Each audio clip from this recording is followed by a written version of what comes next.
rewritten as it is, but organized into clearer sections with additional headings for better flow and readability. Background of the Israel-Palestinian conflict.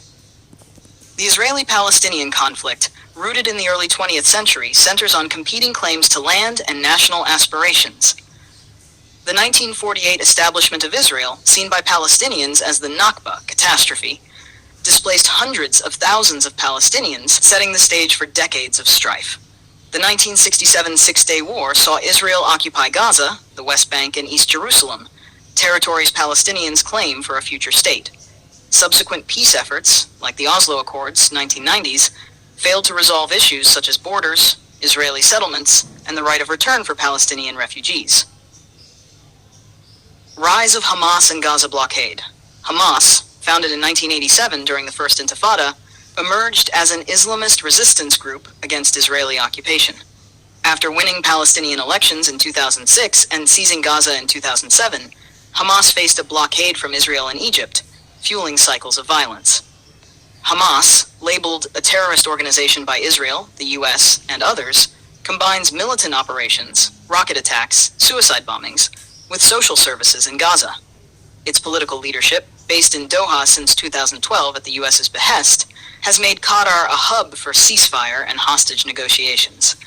This arrangement reflects the complex interplay of regional actors, with Qatar balancing its role as a mediator and US ally.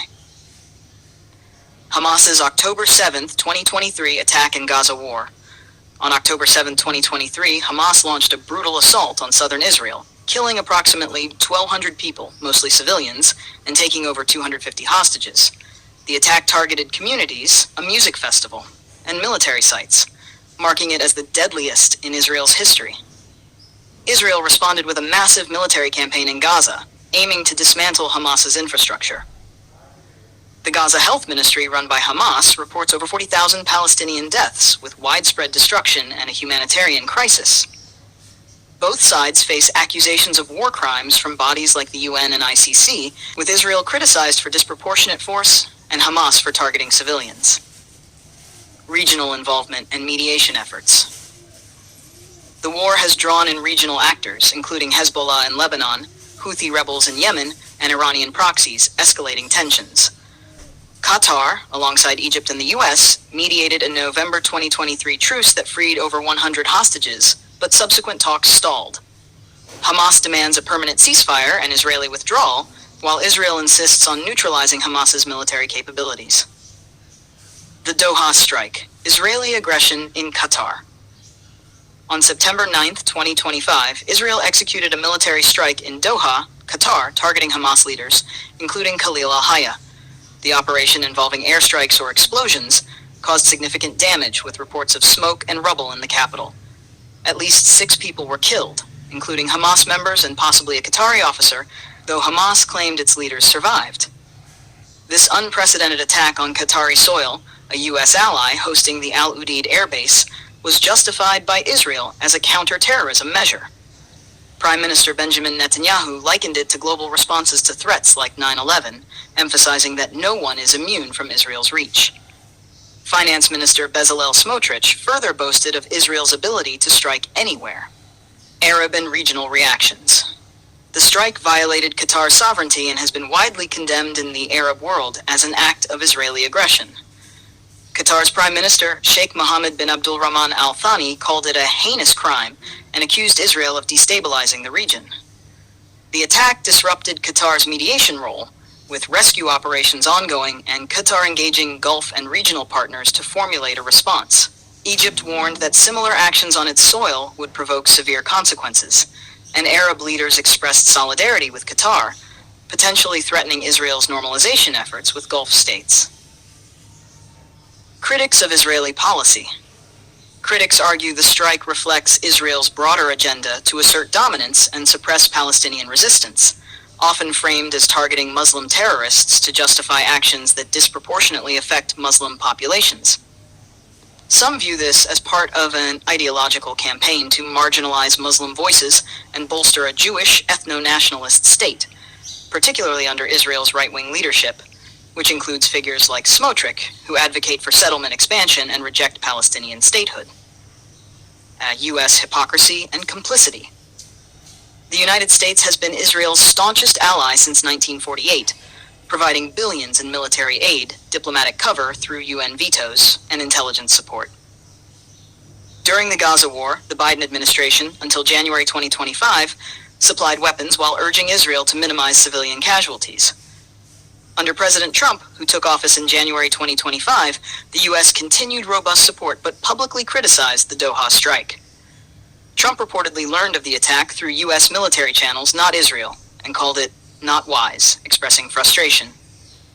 However, no concrete measures, such as aid reductions, have been announced, raising questions about the sincerity of U.S. criticism. Double standards in U.S. foreign policy. Critics highlight U.S. hypocrisy in condemning violations of sovereignty elsewhere, e.g. Russia and Ukraine or Iran's regional actions, while tolerating or enabling Israel's actions. The U.S. has a history of conducting extraterritorial operations, such as drone strikes in Pakistan, Yemen, and Syria, often justified as counterterrorism, but criticized for civilian deaths and violations of sovereignty. Reports of possible U.S. coordination in the Doha strike, despite public disapproval, underscore this contradiction. The U.S. maintains a major military presence at Qatar's Al Udeid base, yet its muted response to Israel's attack has fueled accusations of double standards. Historical parallels of U.S. intervention. This pattern extends to broader U.S. policy in the Muslim world. The invasions of Iraq 2003 and Afghanistan 2001, framed as anti-terrorism efforts, led to massive civilian casualties and regional instability, drawing parallels to Israel's Gaza operations. Critics argue the U.S. selectively champions international law, condemning Muslim-majority nations while shielding Israel, advancing a Western-aligned agenda in the Middle East. This fuels perceptions that U.S. policy prioritizes strategic interests over Muslim lives and sovereignty. Regional and ideological implications. The Doha strike has inflamed anti-Israel sentiment across the Muslim world, with protests and condemnations framing it as an attack on Islam itself, given Qatar's status as a Muslim nation and mediator. Some narratives portray Israel's actions as part of a Zionist ideology to dominate the region and suppress Muslim resistance, a view amplified by Hamas's rhetoric and its supporters. The strike risks escalating tensions with potential retaliatory actions from Yemen's Houthis or other Iranian-backed groups, further destabilizing the region. Impact on peace and normalization efforts. The attack undermines peace efforts, as Qatar's mediation role is now compromised. Arab states, including those normalizing ties with Israel under the Abraham Accords, face domestic pressure to reconsider their stance.